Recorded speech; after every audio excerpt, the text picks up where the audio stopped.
আপনি আল্লাহর ওলি দেখার জন্য সেই বরিশাল চলে যান, আল্লাহর ওলি দেখার জন্য চলে যাচ্ছেন সেই চট্টগ্রামে, সিলেটে। কিসের আল্লাহর ওলি? আল্লাহর ওলি আপনার বাড়ির পাশে ওই সিলেটে যে যুবক মানুষ 5 ওয়াক্ত নামাজ পড়ে আর তাহাজ্জুদ আদায় করছে। পৃথিবীতে ভালো কাজ বলে আমরা যারা অনেক দরবার থেকে, অনেক জায়গা থেকে, অনেক দল থেকে ভালো কাজের এই শব্দটা নিয়ে চিল্লাপাল্লা হয়। ভালো কাজ কোনটা এইটা আজকে কোরআন দিয়ে আমরা জানবো। এরপরে সামনে আমাদের জীবন ওই ভালো কাজে লাগাবো ইনশাআল্লাহ। সূরা মুলকের 2টা আয়াত পড়েছি। প্রথম আয়াত আল্লাহর একত্ববাদ, আল্লাহর পরিচয়, বড়ত্ব, মহত্ব, গুরুত্ব, এই সমস্ত বিষয় নিয়ে আলোচনা আছে, আমি ওইটাই গেলাম না। দ্বিতীয় আয়াতে আছে আল্লাহ রাব্বুল আলামিন বলেন, আল্লাযী খালাকাল মাউতা ওয়াল হায়াতা লিয়াবলুয়াকুম আইয়ুকুম আহসানু আমালা ওয়া হুয়াল আজিজুল গফুর। বলেন আমিন। রাব্বুল আলামিন বলেন সূরা মুলকের 2 নম্বর আয়াতে, তিনি সেই আল্লাহ যিনি তোমাদের মউত আর হায়াত বানিয়েছেন একটা পরীক্ষা করার জন্য, যে সবচাইতে বেশি ভালো কাজ করে তার কাছে যেতে পারে। আমরা যেহেতু সবাই যাওয়া লাগবে, এটা আপনি যেতে চান আর না চান যাওয়াই লাগবে, এটাই ফাইনাল। কথা বলেন। যাওয়ার আগে আল্লাহ দেখতে চাই আইয়ুকুম আহসানু আমালা, সবচাইতে ভালো কাজকে তার কাছে নিয়ে যেতে পারে। আল্লাহ কিন্তু আমাদের কাছে বেশি কাজ চান না, তিনি ভালো কাজ চান। তাফসীর পড়তে গিয়ে আয়াতের তাফসীরে হকমানিতে পেয়েছি, কোন মানুষ যদি কোন কাজকে ভালো কাজ হিসাবে রূপ দিতে চায় 4টা বিষয় লাগবে। আপনি আমি ভালো কাজ মনে করে করলে ওটা ভালো হবে না। ওটার শর্ত কয়টা? 4টা। বলেন। 1 নম্বরে ভালো কাজ করতে হলে ওই বিষয়ে জ্ঞান লাগবে, যেটা আরবিতে এলেম বলে। যে কোনো কাজ করার আগে ওই বিষয়ের জ্ঞান অর্জন করা লাগবে আগে। 2 নম্বরে আপনার নিয়ত হওয়া লাগবে পরিশুদ্ধ। দুনিয়ার মানুষকে দেখে ভালো বলবে, কে খারাপ বলবে না। এই কাজটা আমি করছি আমার মালিকের জন্য। জোরে বলেন আল্লাহু আকবার। 3 নম্বরে এই কাজ করতে গেলে যদি বাধা বিপত্তি আসে, ধৈর্য ধারণ করা লাগবে। 4 নম্বরে এই কাজের ভেতরে ইখলাস লাগবে। বলেন কি লাগবে? এই 4টা বিষয় আমি বাস্তবে অনেকের ভেতরে পাচ্ছি, এজন্য তাদের কাজগুলো আমার কাছে ভালো মনে হয়। আজ দেখেন এই দেশে কত মানুষ কত কাজ করার পরে ভালো কাজ বলে চালিয়ে দিচ্ছে, কিন্তু কাজটা সম্পর্কে সঠিকভাবে তথ্য জানা না থাকার কারণে কাজটা হওয়ার আগেই ভেঙে পড়ছে। কুষ্টিয়ায় মেডিকেল কলেজ বানিয়েছে।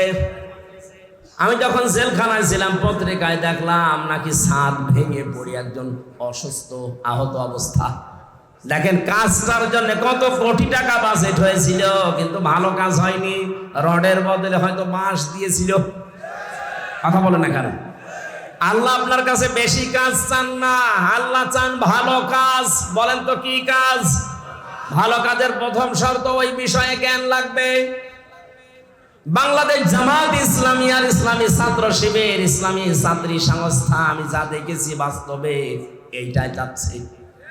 যাকে যেই লাইনে ওঠাতে চাই ওই লাইনের অভিজ্ঞ করে তুলে দিচ্ছে।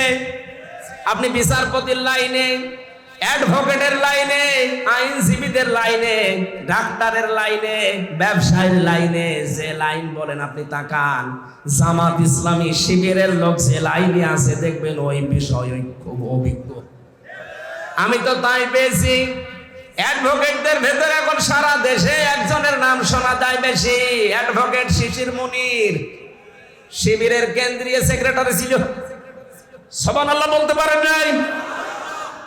অন্য কত বড় বড় দলের রাজনৈতিক দলের কেন্দ্রীয় সেক্রেটারি সভাপতি তো আমরা দেখতে পাচ্ছি, তাদের এখন সব থৈলের বিড়াল বের হচ্ছে।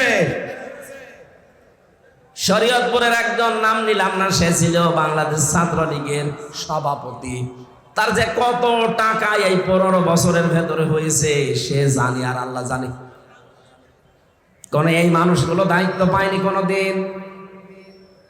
এদেরকে আপনি একটু দিয়ে দেখেন তো, যার 10,000 টাকা নিয়ে দায়িত্ব দিয়েছেন 20 বছর পালন করার পরে 11,000 হবে না, 10,000-এর চাইতে আরো কমবে। কারণ এই কাজের অভিজ্ঞতা তাদের সবচাইতে বেশি। চিকিৎসা বিভাগের দিকে তাকান, আমি তাকিয়ে দেখেছি ফরিদপুরের ডাক্তার শাহিন জাদ্দার, খুলনার ডাক্তার মতিয়ার রহমান, চট্টগ্রামের ডাক্তার আশিকুর রহমান, যতগুলো ডক্টর আমরা পাচ্ছি সব এই বিষয়ের এক একজন সর্বোচ্চ অভিজ্ঞতা সম্পন্ন। ডাক্তার মতিয়ার রহমানের নাম বললাম, সারা পৃথিবীর ভেতরে 8 জনের নাম পেয়েছি আমরা, যে মানুষগুলো অপারেশন করে ছাড়া কম্পিউটারের মাধ্যমে পিত্তথলির পাথর বের করার অভিজ্ঞতা সবচাইতে বেশি, শুধু বাংলাদেশ না সারা পৃথিবীর ভেতরে, তার ভেতর উনি একজন। এই মানুষগুলো সব এখান থেকে তৈরি হওয়া।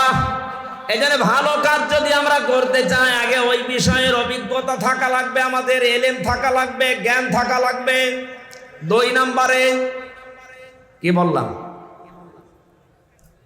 এলেম থাকলেই হবে না, ওই বিষয়ে নিয়ত ঠিক করা লাগবে। বাস্তবে আমি যতটুকু ওয়াজ করছি আমি দেখতে পাচ্ছি এদের নিয়ত 100-তে 100% সহি। 3 নম্বরে ধৈর্য ধারণ করা, এটাও আমি পেয়েছি। টিকে থাকতে গিয়ে 15.5 বছরে কত ধৈর্যের পরীক্ষা যে দেওয়া লেগেছে ওই জায়গাগুলোতে, আপনি হয়তো বাস্তবে টের পাননি, আমি নিজে টের পেয়েছি। বৈষম্য বিরোধী ছাত্র আন্দোলন এমনি শুরু হয়নি, 15.5 বছরে ফার্স্ট ক্লাস ফার্স্ট হওয়ার পরেও 80 রোল নাম্বার সে জায়গায় চলে যায় টাকা দিয়ে, আর 1 রোল নাম্বার সে চলে যায় একেবারে পেছনের লাইনে। এই কারণে আন্দোলন আরম্ভ হয়েছিল। সুতরাং ধৈর্যের পরীক্ষায় তারা উত্তীর্ণ হয়ে গেছে। 4 নম্বরে যেটা ইখলাস, এটা আমার ছাড়া তো আপনি বেশি বুঝবেন না, আমি তো নিজে পরীক্ষা করে দেখছি ইখলাস কার ভেতরে বেশি। এমন একটা দলের নাম বলছি যে দলে লক্ষ লক্ষ মানুষ এই দেশে এখন, কিন্তু একটা বেনামাজি নেই। সুবহানাল্লাহ বলতে পারেন না? একটা দুর্নীতি করেছে এমন প্রমাণ নেই, অথচ তারা রাষ্ট্রের বড় বড় দায়িত্ব পালন করেছে। চরিত্রহীন নেই, জেনাখোর নেই, এমনকি বিড়ি খায় এমন মানুষ এই দলে নেই। এর চাইতে আস্থার জায়গা যদি কোনো জায়গায় পান, আপনি আমারে নিয়ে চলেন, আমি সেখানে যাব। কিন্তু এর চাইতে আস্থার জায়গা যদি না থাকে, আহ্বান জানাচ্ছি ফিরে আসেন। বলবেন যে আমরা তো দাওয়াত দেয়নি, দাওয়াত দিয়ে গেলাম। এরপরে যদি আপনি দাওয়াত না মেনে উল্টা দিকে যান, এটা আপনার কপালে আগুন লাগবে, আমার আর কিছু করার নেই। আল্লাহ আমাদের মওত আর হায়াত বানিয়ে পাঠিয়েছিলেন ভালো কাজ করার জন্য। 2 নম্বর ব্যাখ্যায় আসছি, এ পৃথিবীতে সবচাইতে ভালো কাজ আল্লাহ পাক যাকে জানিয়েছেন তিনি আমাদের রাসূল। কথা বলেন না কেন? আর রাসূলের কাছ থেকে ভালো কাজটা যারা শিখেছে তারা হচ্ছে সাহাবায়ে কেরাম। বলেন, সাহাবায়ে কেরামের দিকে তাকান, তারা সবচাইতে ভালো কাজ বুঝতো এই জমিনে আল্লাহর বিধান কায়েম করা। এই জন্য মাস মুহাফিজের মতো মাত্র 12 বছর 13 বছরের বালক ভালো কাজ এটা জানার পরে নিজের ঘুড়মুড়িকে উঁচু করে জিহাদের ময়দানে যাবার জন্য চেষ্টা চালিয়েছে। যেহেতু এইটা এখন ভালো কাজ পৃথিবীতে, আমরা চাই আল্লাহর এই জমিনে 56,000 বর্গ মাইলে আল্লাহর বিধান কি করে কায়েম করা যায় সেই চেষ্টা করা, এটা ভালো কাজ। এটা কি কাজ? এর জন্য যদি সময় দেওয়া লাগে, এর জন্য যদি টাকা পয়সা খরচ করা লাগে, এই ভালো কাজ করতে রাজি আছেন না নেই? আজ 53 বছর বাবা চালিয়েছে, স্বামী চালিয়েছে, চাচা চালিয়েছে, বোন চালিয়েছে, ম্যাডাম চালিয়েছে, শুধু এখন দেখতে বাকি আছে আল্লাহর এই কোরআন দিয়ে দেশ চললে কেমন দেখা যায়। আমার বড় আশা এটা দিয়ে বাংলাদেশ চলছে, এটা যেন আমি দেখে মরতে পারি। কারা কারা এটা চান দেখি? লিল্লাহে তাকবীর। এক লোক বিয়ে করে বাসর রাতে রেখে গেছে বউ, দাদি শাশুড়ি এসে বলছে, ওই নাতির বউ, আমি কিন্তু তোমার কাছে পুতি চাই। ঠিক আছে দাদি শাশুড়ি, আমি আপনার সময় চাই, একটু সময় দেন আমারে। উনি বের হওয়ার পরে শাশুড়ি এসে বলছে, কি গো বৌমা, কি করবা জানি না, আমার কিন্তু নাতি চাই। বউ বলছে, শাশুড়ি দোয়া করেন আর একটু সময় দেন আমারে। ননদার দেবর এসে বলছে, ভাবি কি করবা জানি না, আমাদের ভাতিজা চাই। কি চাই? স্বামী এসে বলছে, ওই কি করো, আমার বেবি চাই। বউ মাথা তুলে বলছে, তোমরা কি সব পাগলের বংশ? আমি কেবল এসে বসলাম, এখনো কিছু হয়নি। এরপরে 10 মাস 10 দিন সময় তো দিবা। কেউ এসে বলো আমার ভাতিজা চাই, কেউ নাতি চাই, কেউ পতি চাই, এখন তুমি বলছো আমার বেবি চাই। আমার তো সময়ই দেয়নি না, কেমন এসে বসলাম, এখনো কিছু হয়নি। আমি কি ওইগুলো সব ডাউনলোড করে নিয়ে আসবো? সময় দেবেন না তো কেবল 15.5 বছরের জঞ্জাল দূর করায় 15.5 দিনে সম্ভব? সময় দেওয়া লাগবে না? তাই বলে আমরা বেশি সময় দিতে চাই না, যৌক্তিক একটা সময় দিতে চাই, সম্মানজনক সময় তারা যেন এই লেভেল করে আমাদের হাতে দিয়ে ওনারা যেন বিদায় নেয়, নাকি? ইনশাল্লাহ তাই হচ্ছে এবং হবে বলে আমরা আশা করছি। যে মানুষগুলোর এখন এই 1 মাস 12-13 দিন 17 দিন পরে যাদের চুলকানি উঠছে, এই কিছু রাম আর বামরা, এরা ডাক দিয়ে বলছে না এগুলোর পেছনে সব শিবিরের কাজ। হ্যাঁ, শিবিরেরই কাজ এটা। কারণ যুদ্ধ ক্ষেত্রে কৌশল অবলম্বন করা এটা নবীর সুন্নাত। এই কথা বলেন না কেন? বিশ্ব নবী যেদিন মক্কা বিজয় করবেন ওই দিন তিনি কাবা শরীফ থেকে অদূরে একটা জায়গায় তাঁবু টাঙিয়েছিলেন। 10,000 সাহাবী তার সাথে, সবার হাতে তরবারি ছিল। নবীজি বললেন না, এখানে কৌশল করা লাগবে, তোমরা এই রাতের বেলা এখানে তাঁবু টাঙাও, এই জায়গাতে তোমরা 3টা কাজ বেশি করবা, আর পরবর্তীতে তোমরা 3টা কাজ করবাই না। 1 নম্বরে কাজ করবা যেটা বেশি, পায়খানা বা টয়লেট এটা বানাবা একেবারেই কম, কয়েকটা। যেটা রান্না করে চুলা বলে, রান্নাঘর বলে, এটা বানাবা মন মতো। 10,000 মানুষ এক একজন 5টা করে 10টা করে বানাও। আর আমার শত্রু আবু সুফিয়ান এর বাড়িতে যদি কেউ আশ্রয় নেয় দেখো, তাহলে তাকে কিচ্ছু বলবো না। 1,500 বছর আগের এই ঘটনা ইতিহাসে পড়ার পর আমার মনে হয় এই 1,500 বছর পর 2024 সালে এদেশে যাকে দেখলে আল্লাহর কথা মনে হয় সেই লোকটা বাস্তবে দেখিয়েছে। এই কথা বলছেন? আপনি তাকান, মিলে যাবে একেবারে খাপের খাপ। উনি অবলম্বন করেছিলেন কৌশল। ঢাকা বিশ্ববিদ্যালয়ের শিবিরের সভাপতি এই কয়েকদিন আগ পর্যন্ত কেউ জানতোই না সে ফেরাউনের কোলে মোসা যেমন লালন পালন হয়েছে, আমার মনে হয় ওইভাবে উনি কাজ করেছে।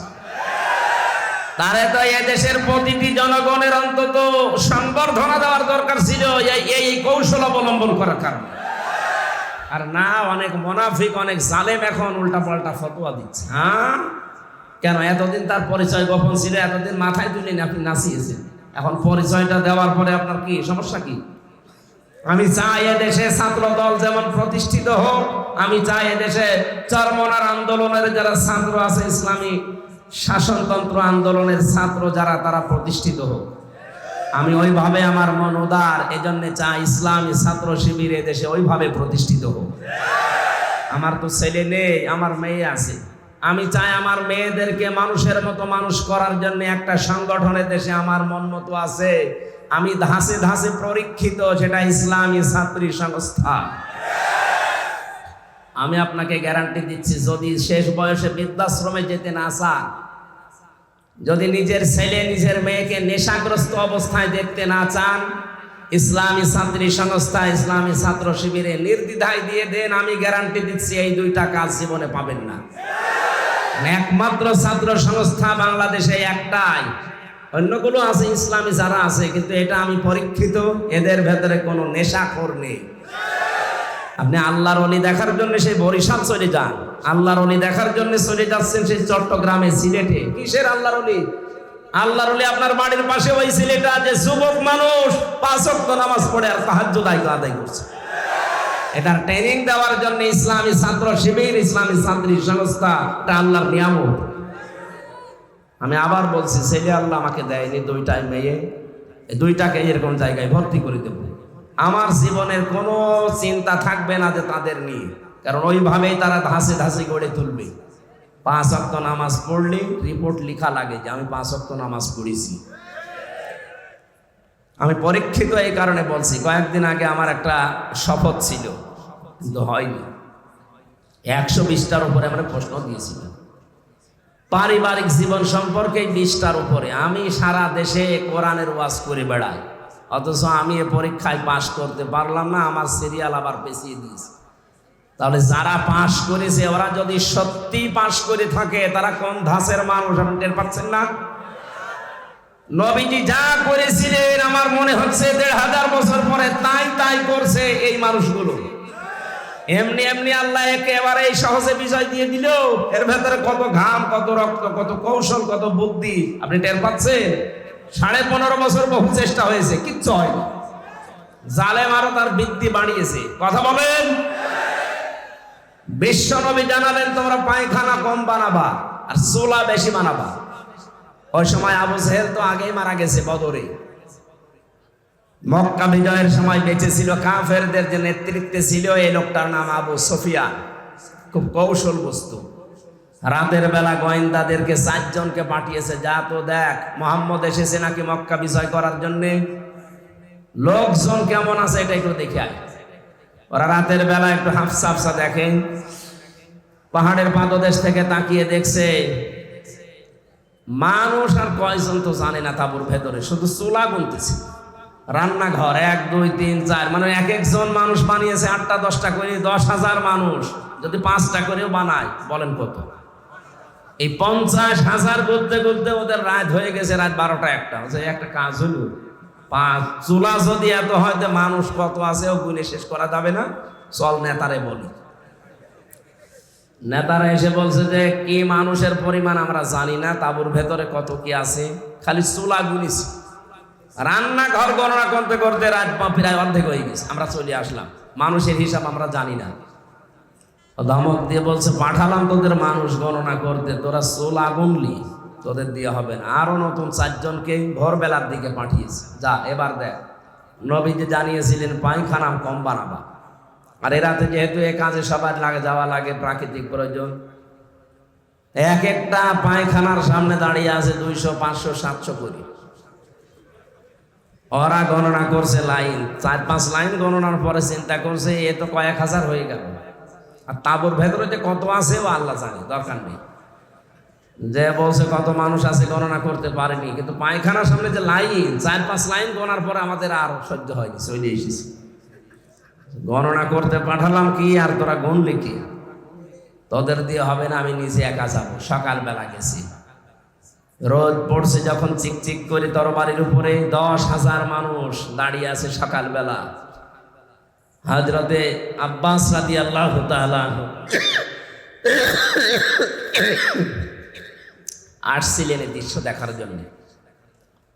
পাহাড়ের পাদদেশে দাঁড়িয়ে আবু সুফিয়ান তাকিয়ে দৃশ্য দেখে হযরত আব্বাসকে দেখতে পেলেন। বললেন, আব্বাস, মনে হচ্ছে তোমার ভাইয়ের ছেলে ভাতিজা আজ বিশাল বাদশা হয়ে গেছে। তার মশান কি 10,000 তরবারি নিয়ে একা একা গিয়েছিল, অথচ আজকে এসেছে 10,000 মানুষ নিয়ে।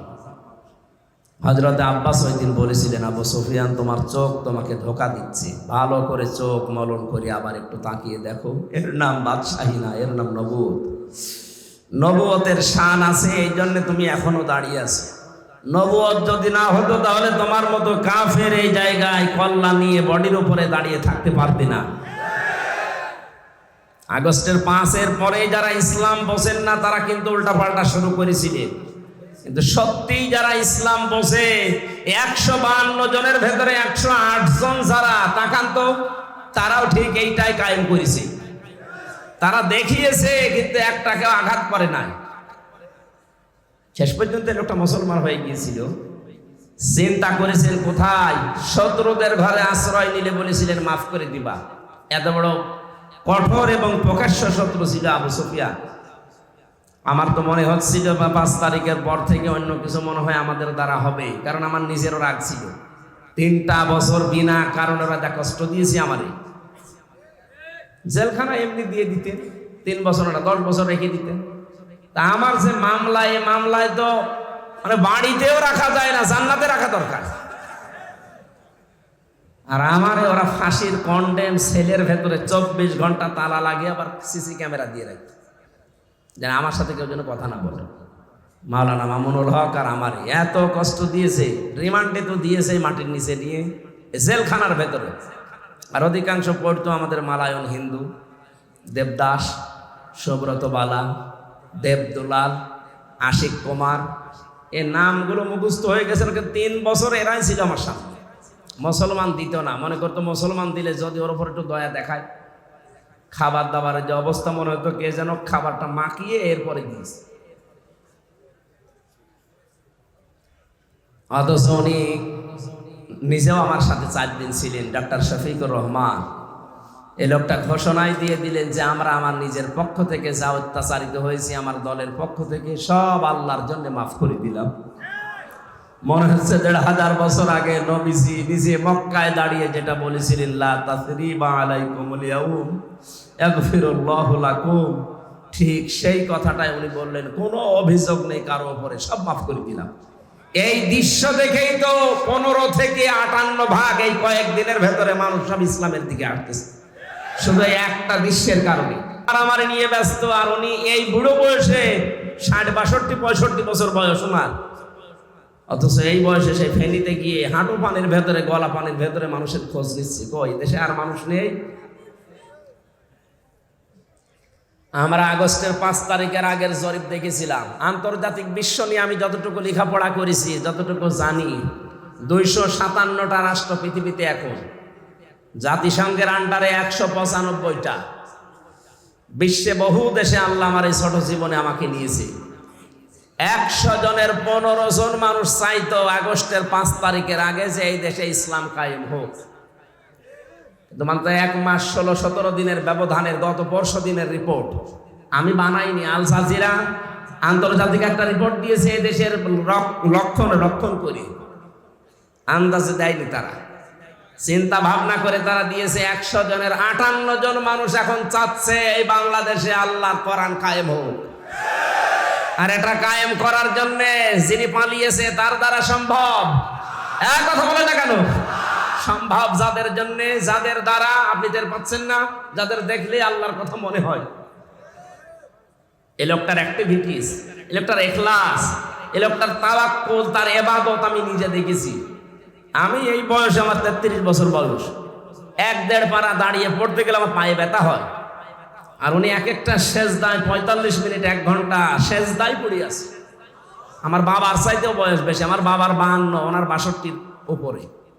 এত বয়সে যদি ইবাদত করতে পারে, যৌবন বয়সে কি করেছে তার ইখলাস দেখেই তো আল্লাহ মানুষের মনের ভেতরে মহব্বত, ভালোবাসা ঢেলে দিয়েছে। প্রকাশ্য শত্রু, তারপরও সামনে গেলে নরম হয়ে যায়। কুষ্টিয়ায় গিয়েছিল কিছুদিন আগে, এক নজর দেখার জন্য হিন্দু পর্যন্ত পাগল যে একটু দেখতে দেন। এই ভালোবাসাটা পয়দা করেছে টাকা পয়সা দিয়ে। এই কথা বলেন। আল্লাহ বলেন, কোন মানুষ যখন ঈমান আর আমলে উত্তীর্ণ হয়, তখন আমি আল্লাহ ওই লোকটার প্রতি সৃষ্টি জগতের ভেতরে একটা ভালোবাসা পয়দা করে দিই। এটা বাস্তব, আমরা এখন দেখলাম। সুতরাং চুলকানি যাদের উঠতেছে, শিবিরের নাম শুনে যে সমন্বয়ক 152-র ভেতরে 108 জনের শিবির। আরে শয়তান, তোর ছেলে মেয়ে কোথায় ছিল? বল, তোর ছেলে মেয়ে কোথায় ছিল এতদিন? যারা জীবন দিয়েছে এই সাইদ আবু সাইদ রংপুরে শিবিরের সাথে ছিল। এক কথা বলে না কেন? পুলিশের গাড়ি থেকে যাকে আহত অবস্থায় উপর থেকে টান দিয়ে ফেলে দিয়েছিল, আমিন শিবিরের সদস্য ছিল। আপনি টের পাচ্ছেন কথা থেকে কি হয়েছে? তাহলে আন্দাজে লাফাচ্ছেন। এখন আপনি কি করেছেন 15.5 বছর? কিচ্ছু অবদান আপনার নেই।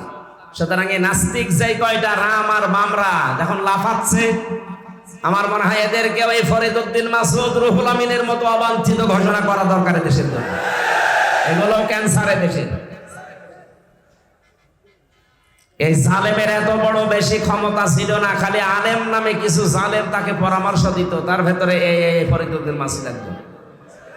এই লোকটা যদি কোরআনের পাখির ফাঁসি চাইতে পারে, আমরাও উল্টা করে তার ফাঁসি এখন চাই। কথা বলেন। আমরা অবিলম্বে তার বিচার চাই। শাহবাগের মতো জায়গায় যে নাস্তিকদের পক্ষ নিতে পারে কোন আলেম, এদেশের সব ঘরানার আলেম এখন তাকে মন থেকে ঘৃণা করে।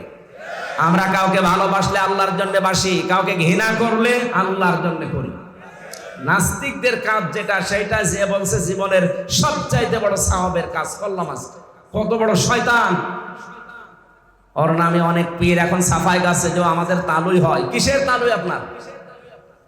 কোরআনে কারীম জানিয়েছে যারা আল্লাহ রাসূল এবং জিহাদের বিরুদ্ধে অবস্থান নেয়, তারা যদি নিজের বাবা মা হয়, স্ত্রী হয়, সন্তান হয়, তাও তাদের বাদ দেওয়া লাগবে। সূরা তাওবার আয়াত, সূরা তাওবার 23 নম্বর আয়াতের তাফসীর পড়ে দেখেন, এখানে 8-9 জনের ব্যাখ্যা আছে।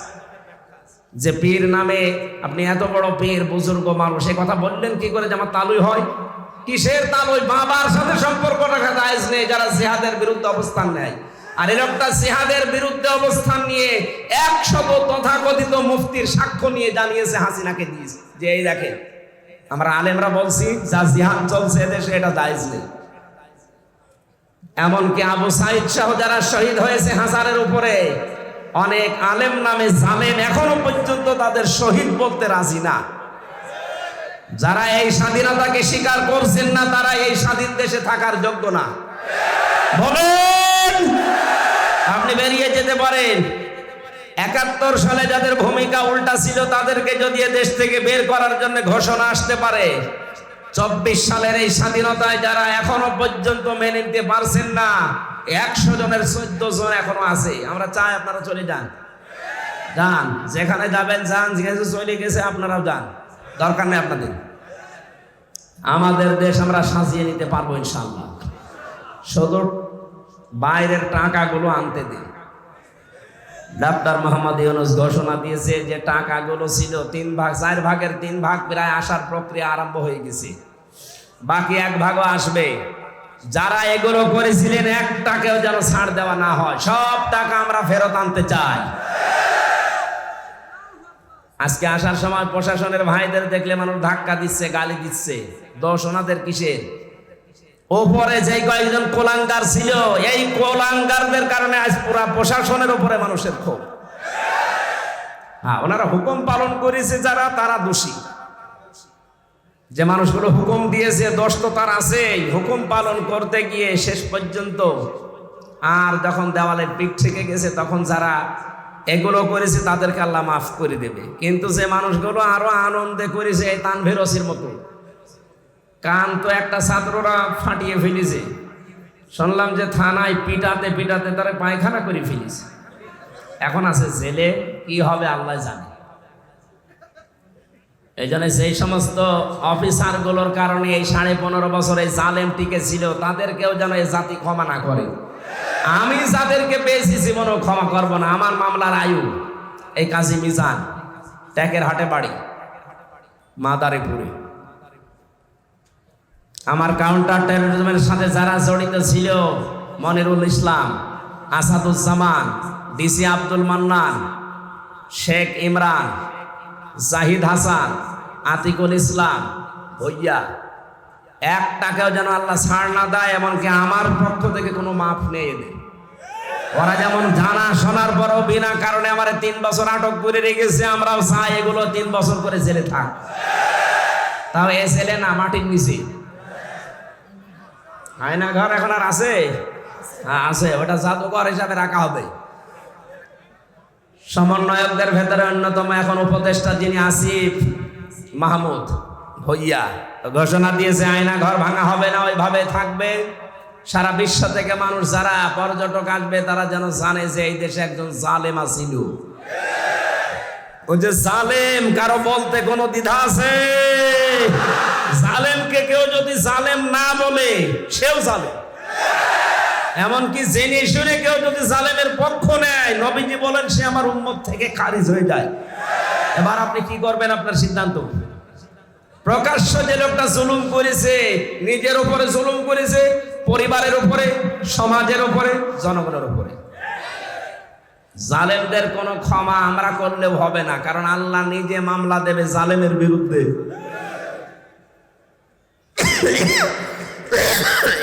কথাটা খুব ভয়ঙ্কর কথা। আল্লাহ নিজে মামলা দেবে, আপনি টের পাচ্ছেন? আমার তো এই আয়াত পড়ার পরে, সূরা শুরার 42 নম্বর আয়াত, এই আয়াত পড়ার পরে আমার শরীর শিউরে ওঠে যে এদেশের 1628টা চেয়ারে যারা ছিল সবগুলো জালেম। একটাকেও আমি ভালো পাইনি। আমি বহু জায়গায় গিয়েছি, প্রত্যেকটাই জালেম ছিল। আরে প্রত্যেকটাই আল্লাহর মামলার আসামি। বলেন কেন? সূরা আলে ইমরানের 168 নম্বর আয়াতে আছে, 78 নম্বর আয়াত, ওয়ালা ইয়াহসাবান্নাল্লাযীনা কাফারু আন্নামা নুমলি লাহুম খায়রুল লিআনফুসিহিম ইন্নামা নুমলি লাহুম লিয়াজদাদু ইসমা ওয়া লাহুম আযাবুম মুহিন।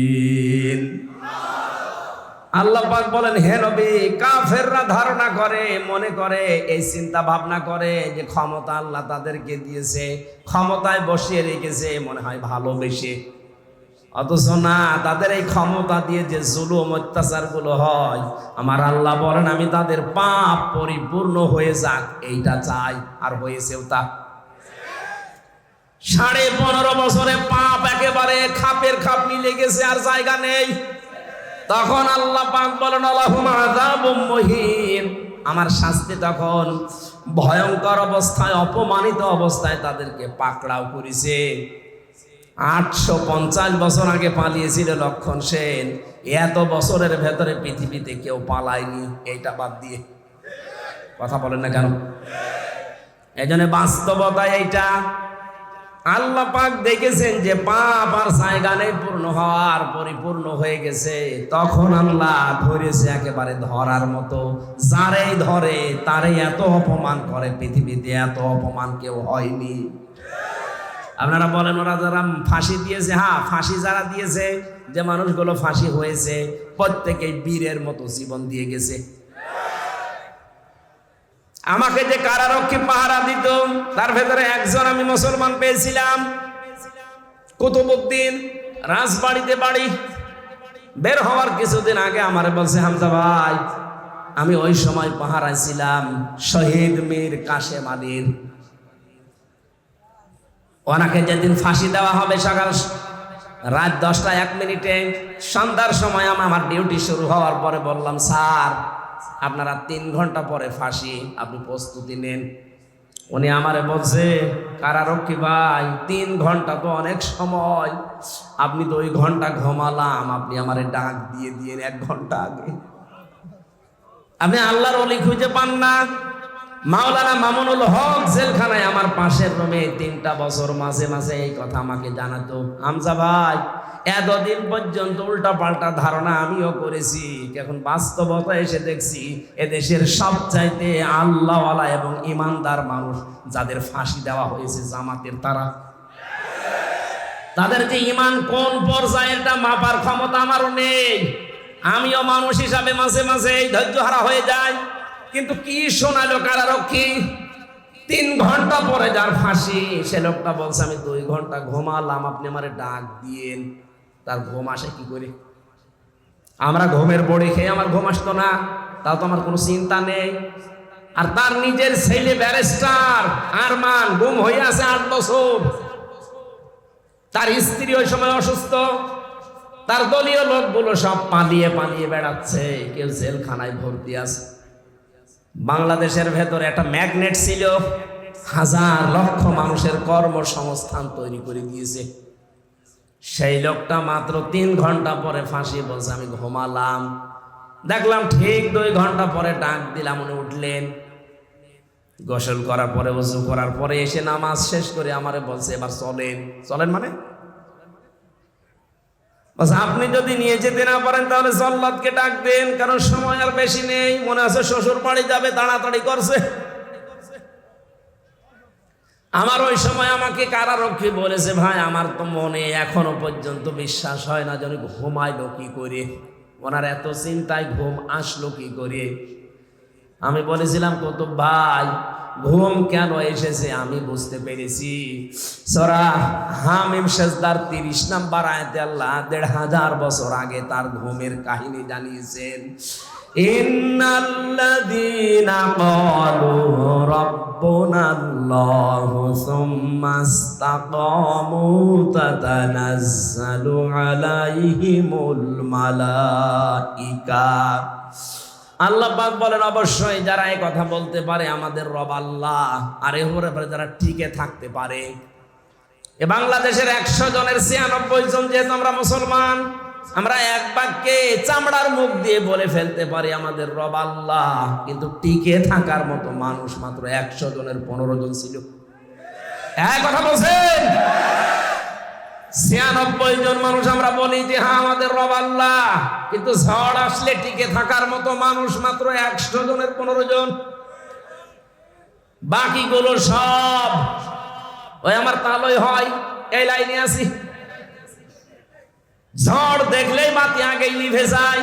কোথায় সেই সৈয়দপুরে ঝড় উঠেছে, এই জল ঢাকায় বাতি নিভে গেছে। কিন্তু যারা টিকে থাকতে পারে, সৈয়দপুরে না, এখান থেকে 1/2 কিলোমিটার দূরেও যদি বিশাল ঘূর্ণিঝড় শুরু হয়, বাতি জ্বলতেই থাকে। তাদের ভেতরে একজন শহীদ মীর কাশেম আলী। এই লোকটাকে যখন আল্লাহ একজন আছে, তিনি আমাদের রব, এবং টিকে থাকার মতো ঈমান আল্লাহ দেখলেন যে হ্যাঁ টিকে আছে, আল্লাহ পাক বলেন তখন তার বিপদে আমি আল্লাহ ফেরেশতা পাঠাই। এ কথাকার আরো জোরে বলেন। এটা যে প্রমাণ হয়েছে এই দেশে, সেই কথাটাই শোনালাম। কেন ওই লোকটা ওই সময় এ কথা বললো যে আমি 2 ঘন্টা ঘুমাই? আপনি কি স্বাভাবিক মনে করছেন? বলতে আমার যত সহজ লাগছে, বিষয়টা এত সহজ না, কারণ আমি নিজে তো পরীক্ষিত। ঘুমের পাওয়ার আলাম পড়ি, খাওয়ার পরে আমার ঘুম আসতো না। আর তার বিনা চিন্তায়, কোনো চিন্তাই নেই। আমার তো মনে হচ্ছিল যে আল্লাহ যেন নিজে ফেরেশতা পাঠিয়ে তার কানের কাছে এই কথা শোনাচ্ছে, আল্লাহ তাখাফু ওয়ালা তাহজানু, কোনো ভয় নেই, কোনো চিন্তা নেই। আয়াতের তাফসীর পড়তে গিয়ে আমি 2টা বিষয় পেয়েছি। ফেরেশতারা আসার পরে কানের কাছে মুখ নিয়ে জানাতে থাকে, মীর কাশেম আলী ভয় পাবেন না। কিসের জন্য ভয় করেন আপনি? ওই যে জান্নাত দেখা যাচ্ছে, ওয়াবশিরু বিল জান্নাহ। 2 নম্বরে ভয় নেই, চিন্তাও নেই। কিসের চিন্তা? হয়তো আপনার ছেলে ব্যারিস্টার গুম হয়ে আছে, এই চিন্তা হতে পারে।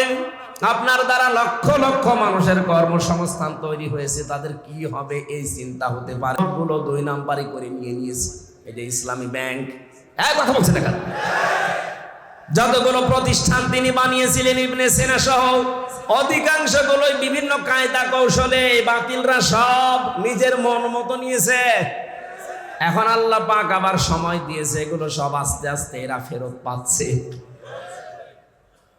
ইসলামী ব্যাংক এখন আবার দাঁড়িয়ে যাবে, কারণ যত টাকা আপনি আত্মসাৎ করেছেন সব এখন ফেরত নেওয়া হচ্ছে। চিন্তা করবেন না, এই মানুষগুলো নিয়ে আপনার দলীয় লোকজন সব পালিয়ে বেড়াচ্ছে, কেউ জেলখানায় ভর্তি আছে, আপনার স্ত্রী অসুস্থ, কোনো চিন্তা নেই। সবগুলো আমার আল্লাহ নিজের হাতে তুলে নিয়েছে। এই কারণেই তিনি মনে হয় বলছিলেন, ভাই তাড়াতাড়ি করে আমার নিয়ে চলেন, আমি জান্নাত দেখতে পাচ্ছি। আল্লাহর ওলি আমরা খোঁজার জন্য কত জায়গায় টাকা পয়সা খরচ করি, এ মানুষগুলোর অ্যাক্টিভিটিস আমি নিজে দেখতে পেয়েছি, এই কারণে শোনালাম। আল্লাতি কুনতুম তুআদুন, যার ওয়াদা আল্লাহ নিজে করেছেন, নাহানু আউলিয়াউকুম ফিল হায়াতিদ দুনিয়া ওয়া ফিল আখিরাহ। ফেরেশতারা যেন এসে বলে, আমরা আপনাদের বন্ধু ছিলাম দুনিয়ায়, বন্ধুই যদি না হবে, মাত্র 1000-এর উপরে জীবন দিয়ে গেল কিছুদিন আগে। আমার তো মনে হচ্ছে শুধু শহীদ আবু সাইদ না, রায়হান, মুগ্ধ, ইয়ামিন না, এদের সাথে আল্লাহ আবাবিল পাঠিয়েছিলেন। কয়েক ঘন্টার ব্যবধানে যে এত পরিবর্তন হয়ে যাবে। কুষ্টিয়াতে আমার সামনে 5 তারিখে 14 জন মারা গেছে, 1টার আগে। 1:30টার সময় যখন উনি পালাচ্ছে শুনলাম, কে যেন আমাকে জানিয়েছে। পরবর্তীতে শুনলাম যে ওর পরে আরো 2 জন মারা গেছে, 16 জন। ওই পর্যন্ত যারা গুলি চালিয়েছিলেন তাদের কোনো ক্ষমা নেই। তার ভেতরে একজন ছিল আমার বাড়ির নিচে। ওরে যদি জনগণ পায়, কুষ্টিয়াতে পিটিয়ে মেরে ফেলবে। আপনি তো নিজেও জানতেন যে উনি পালিয়েছেন 1টার সময়। 4টা পর্যন্ত গুলি চালালেন কার হুকুমে বলেন? বাড়িতে এসে দেখলাম যে তালা মারা, উনি নেই, আজও নেই, কালও নেই, কোথায় গেছে ও জানে, ওর আল্লাহ জানে। আমি যে কথা বলার জন্য ছোট্ট কাহিনীটা বললাম, সত্যি কোনো মানুষ যদি আল্লাহকে রব বলার পরে টিকে থাকতে পারে, মহান আল্লাহ তাকে যে সাহায্য করে জমিনে, এটা আমরা নিজে দেখেছি। এই জন্য আমাদের ঈমান যা ছিল আল্লাহ আরো বাড়িয়ে দিয়েছেন, বলেন আমিন। এটা যেন টিকে থাকে। আমরা মুনাফিকি করতে চাই না। এই দেশ এখন ইসলামপন্থীদের হাতে সবচাইতে বড় নিরাপদ, এটা প্রমাণ হয়ে গেছে। ইসলাম যাদের কাছে নেই তাদের কাছে দেন নিরাপদ না। তারা সুযোগ পেলে মারিং কাটিং করবে, বেঁচেও দিতে পারে।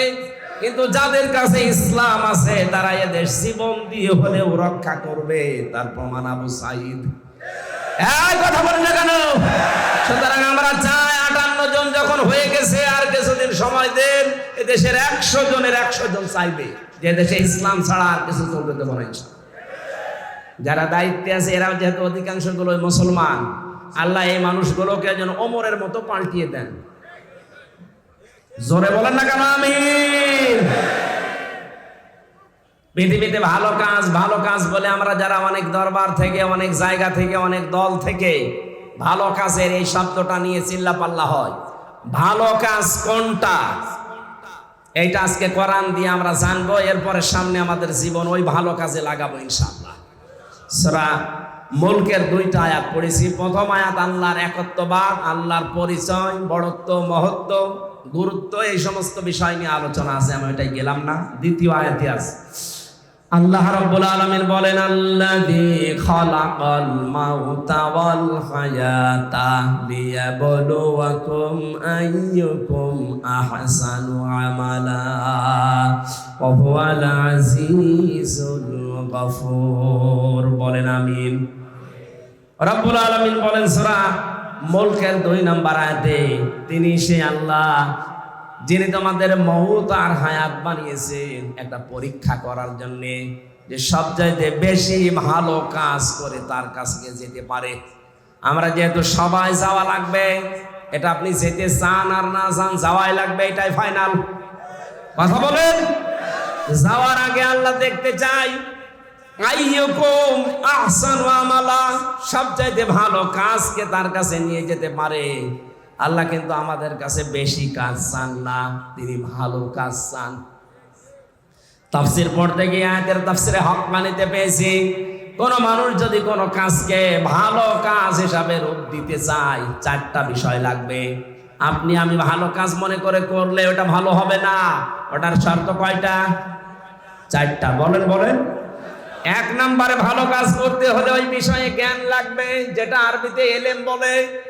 যে কোনো কাজ করার আগে ওই বিষয়ের জ্ঞান অর্জন করা লাগবে আগে। 2 নম্বরে আপনার নিয়ত হওয়া লাগবে পরিশুদ্ধ। দুনিয়ার মানুষকে দেখে ভালো বলবে, কে খারাপ বলবে না। এই কাজটা আমি করছি আমার মালিকের জন্য। জোরে বলেন আল্লাহু আকবার। 3 নম্বরে কাজ করতে গেলে যদি বাধা বিপত্তি আসে, ধৈর্য ধারণ করা লাগবে। 4 নম্বরে এই কাজের ভেতরে ইখলাস লাগবে। বলেন কি লাগবে? এই 4টা বিষয় আমি বাস্তবে অনেকের ভেতরে পাচ্ছি, এজন্য তাদের কাজগুলো আমার কাছে ভালো মনে হয়। আজ দেখেন এই দেশে কত মানুষ কত কাজ করার পরে ভালো কাজ বলে চালিয়ে দিচ্ছে, কিন্তু কাজটা সম্পর্কে সঠিকভাবে তথ্য জানা না থাকার কারণে কাজটা হওয়ার আগেই ভেঙে পড়ছে। কুষ্টিয়ায় মেডিকেল কলেজ বানিয়েছে। আমি যখন জেলখানায় ছিলাম পত্রিকায় দেখলাম নাকি ছাদ ভেঙে পড়ে একজন অসুস্থ আহত অবস্থা। দেখেন কাজটার জন্য কত কোটি টাকা বাজেট হয়েছিল, কিন্তু ভালো কাজ হয়নি। রডের বদলে হয়তো বাঁশ দিয়েছিল। কথা বলে না কেন? আল্লাহ আপনার কাছে বেশি কাজ চান না, আল্লাহ চান ভালো কাজ। বলেন তো কি কাজ? ভালো কাজের প্রথম শর্ত ওই বিষয়ে জ্ঞান লাগবে। বাংলাদেশ জামাত ইসলামী আর ইসলামী ছাত্র শিবির, ইসলামী ছাত্রী সংস্থা, আমি যা দেখেছি বাস্তবে এইটাই যাচ্ছে। যাকে যেই লাইনে উঠাতে চাই ওই লাইনের অভিজ্ঞ করে তুলে দিচ্ছে। আপনি বিচারপতির লাইনে, অ্যাডভোকেটের লাইনে, আইনজীবীদের রাজনীতিবিদের লাইনে, ডাক্তারের লাইনে, ব্যবসায়ীর লাইনে, যে লাইন বলেন আপনি তাকান, জামাত ইসলামী শিবিরের লোক যে লাইনে আছে দেখবেন ওই বিষয় খুব অভিজ্ঞ। আমি তো তাই পেয়েছি। অ্যাডভোকেটদের ভেতরে এখন সারা দেশে একজনের নাম শোনা যায় বেশি, অ্যাডভোকেট শিশির মুনির, শিবিরের কেন্দ্রীয় সেক্রেটারি ছিল। সুবহানাল্লাহ বলতে পারেন নাই? অন্য কত বড় বড় দলের রাজনৈতিক দলের কেন্দ্রীয় সেক্রেটারি, সভাপতি তো আমরা দেখতে পাচ্ছি, তাদের এখন সব থৈলের বিড়াল বের হচ্ছে। শরীয়তপুরের একজন, নাম নিলাম না, সে ছিল বাংলাদেশ ছাত্রলীগের সভাপতি। তার যে কত টাকা এই 15 বছরের ভেতরে হয়েছে সে জানে আর আল্লাহ জানে। কোন এই মানুষগুলো দায়িত্ব পায়নি কোনোদিন। এদেরকে আপনি একটু দিয়ে দেখেন তো, যার 10,000 টাকা নিয়ে দায়িত্ব দিয়েছেন, 20 বছর পালন করার পরে 11,000 হবে না, 10,000 চাইতে আরো কমবে। কারণ এই কাজের অভিজ্ঞতা তাদের সবচাইতে বেশি। চিকিৎসা বিভাগের দিকে তাকান, আমি তাকিয়ে দেখেছি ফরিদপুরের ডাক্তার শাহিন জাদ্দার, খুলনার ডাক্তার মতিয়ার রহমান, চট্টগ্রামের ডাক্তার আশিকুর রহমান, যতগুলো ডক্টর আমরা পাচ্ছি সব এই বিষয়ের এক একজন সর্বোচ্চ অভিজ্ঞতা সম্পন্ন।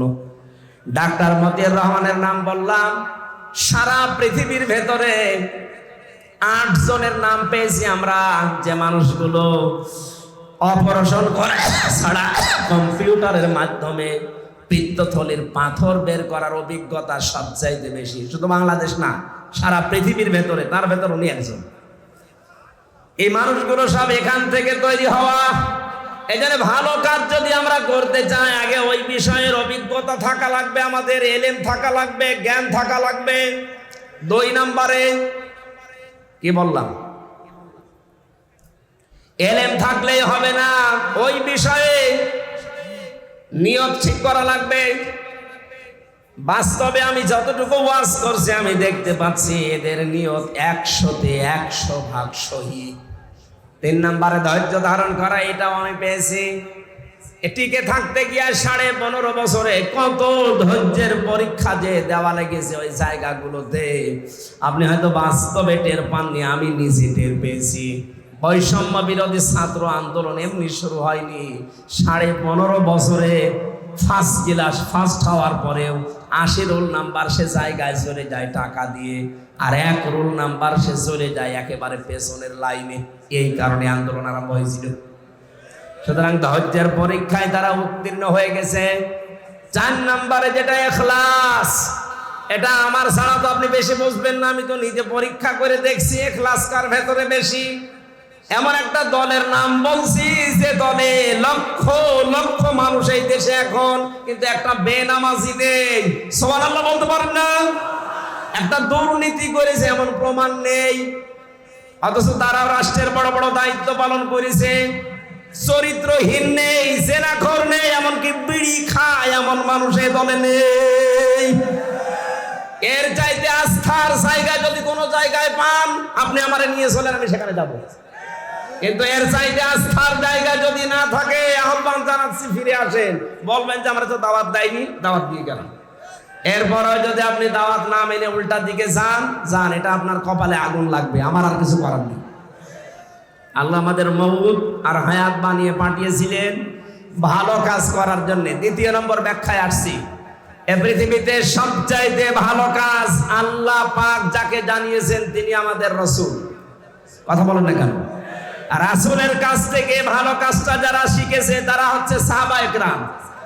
বলেন, সাহাবায়ে কেরামের দিকে তাকান, তারা সবচাইতে ভালো কাজ বুঝতো এই জমিনে আল্লাহর বিধান কায়েম করা।